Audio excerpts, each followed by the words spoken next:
Gözümde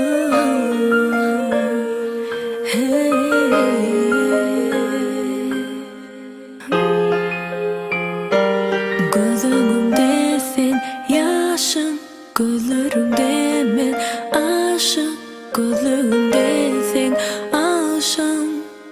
Söyleme sen nerede?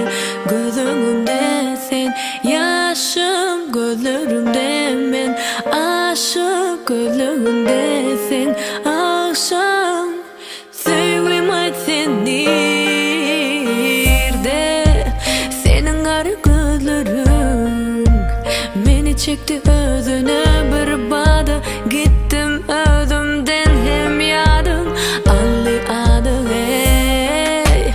Belki seni gözlesem taparım men hem zade ahli zade bolup baklı adam.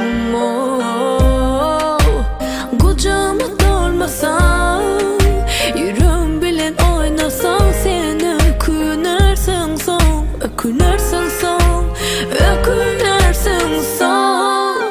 Yürek diyenemeden o yattan çıkarıp bilemem, men seni yetenek men demem, men asman sen zemin. Gözlerimde sen yaşım, gözlerimde men aşık, gözlerimde sen aşım. Söyleme sen nerede? Gözlerimde sen yaşım, gözlerimde men aşık, gözlerimde sen aşım. Söyleme sen nerede?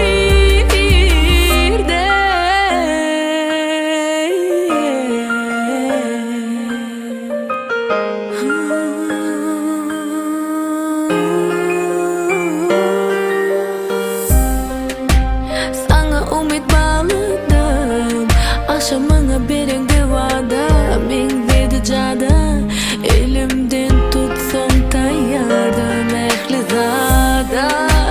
Sen izinden kalmasam, sen izinden ağlasam, men yer bulurun çağırsan sen, çağırsan sen. Kucağıma dolmasam, yüreğim bilen oynasam, sen ökünersin son, ökünersin son, ökünersin.